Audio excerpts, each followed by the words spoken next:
Нэг ядуу амьдралаас би яг яаж гарч ирсэн бэ те? Тэр талаар хаваалцъя. Би ч одоо яг нэг амар том амжилттай яваа биш. Тэгээ өөрийнхөө хэмжээнд бол хичээж явж байгаа гэж хэлж болно. Манай гэр ирэхдээ 2003 оноос хойш 16-д байсан. Тэгээд 16-д амьдарч байсан. Маш жижигхэн байшин амьдардаг. Тэр нь бол нэлээд ядуу амьдралтай байсан. Тэр нь бол манай түр цөм хорооноос те бүрэн зэнзэн хангамж удаа тийм хөлөөс үг хэмжээний байдаг. Би бол энэ талаар нэг ярихыг хүсдэггүй. Ер нь бол сошиалд нэг хуваалцдаг. Бас илүү дэлгэрэнгүй зүйлсээс нэг ярмааргүй байна. Ерөөдөө багасаа нэг хөрөгдүүлэх дурггүй төрлийн хүн өссөн. Тэгэл хүмүүс ингээл хорооноос ингээл юм хандилаалахаар айгүй дурггүй урайл би бүр жоохон хөвгчсэн бүр уур хүрдэг байсан. Бүр ингээл хөрөгдүүлэх дурггүй. Би нэг өдөр л аавал энэ амьдралаа биш яг бүр амжилтанд хүрэндээ л гэж боддог байсан. Ерөөдөө би тийм амьдрал туулаагүй гоё амьдралд өссөн бол би одоо ингээд жилдээ нэг 3 аялждаг төвшөнд ирэхгүй байх байсан баг. Бас иймэрхүү ингээд бичлэг хийгээ сууж авахгүй байх байсан баг гэж боддог.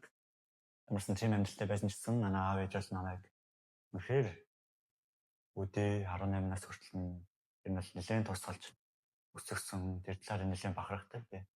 Ямарсан эрүүл харуулт төлөөд өсгсөн тий. Тэгээд бүр 18-наас хүртэл ингээд бүр бас аваа явчихна гэдэг чинь бас мундаг. Хоёулаа үйлчлэгч ажил хийдэг. Тэр жоохон цалингаараа намайг ингээд болгосон тий. Энэ л аюу бахархдаг.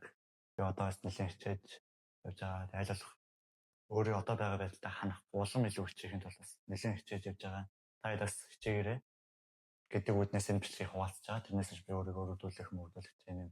Ямар ч юм байхгүй. Би өсөө хүмүүсийн тэр хейт комент юу гэж тоодоггүй. Би уусаа тийм доороос гарч ирсэн хүн дээшээ өсөж байгаа болохоор надад тийм комент өгөөсөө хамаагүй. Өсөө тэрнээс тэр муу комментнаас илүү бүр аюу хэцүү зүйлээ туулж амар сонсон мөвдөлтөйг мэдэрч өссөн эргэн тойрон те хүмүүсийн бодол тийм хүмүүсээс ер нь л сонсч өссөн. Тийм болохоор та бас одоо байгаа амьдралаа битгий тэгэж яагаарэ. Над үзээрэй те. Чамд 8 амьдрал чинь ингээд олдсон чинь харин аз шүү. Чи ингээд баян айлд өссөн байсан бол хичээх чамд шаардлага гарахгүй шүү дээ. Чи ингээд ядуу айлд өссөн болохоор л чамд хичээх ингээд өсгөлэн жинхэнэ арсан аратан шиг зам байгаа байхгүй юу? Тийм болохоор чи тэр хүмүүсээс илүү амжилтанд хүрэх боломж чинь арай илүү гэсэн үг. Яагаад гэвэл чи тууштай зан гаргаж чадна. Төвчээртэй сэтгэлийн хад чамд байгаа тийм. Тийм болохоор guys битгий гонигл битгий шантаар тийм зүгээр л сайхан бай. Тэгээд зорилготой бай. Зорилгоо битгий март. Тэгээд заавал нэг өдөр уулын оргилд гарчаад би чадсан шүү гэдээ орлоод байж ах цаг хугацаа ирэх баха. Энэ бичлэгийг бас хейтлэх хүмүүсэж магадгүй. Бас дэмжих хүмүүсэж магадгүй тийм. Танаа тамаагүй.